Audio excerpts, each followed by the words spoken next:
Hello বন্ধুরা, সবাই ভালো আছে? সবাইকে জানাই মম এন্ড মিতে স্বাগত। আজকে ষষ্ঠী পুজো, তাই বাবাকে মেয়ে ষষ্ঠী পুজো দিচ্ছে সেটা দেখাচ্ছি। বহু প্রাচীনকাল থেকে এই রকম অনেক দেবদেবীর পূজা সম্বন্ধে আমাদের শাস্ত্রে অনেক ব্যাখ্যা রয়েছে, আর তার পাশাপাশি উপদেবতারও পূজা করার প্রচলন রয়েছে। বিভিন্ন শাস্ত্রে ষষ্ঠী বা মা ষষ্ঠী এরকমই এক উপদেবতা বলে গণ্য করা হয়।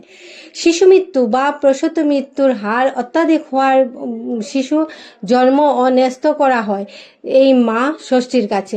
সন্তানের মঙ্গল কামনায় মায়েরা ষষ্ঠী পূজা করে থাকেন। তাছাড়া এত বর্ণনা করার কোনো দরকার নেই, কারণ সবারই জানা আছে পুজোর নিয়ম বিধি। আজকে তোমাদের আমার মেয়ে ওর বাবাকে ষষ্ঠী পূজা করছে এবং তার বাবার মঙ্গল প্রার্থনা করছে। প্রতিটি বাবার কাছে তাদের মেয়েরা তো জন্মদায়িনী মায়ের আরেক রূপ, তাই সবাই প্রার্থনা করবেন যাতে তারা সব সময় সুস্থ সুন্দর থাকে।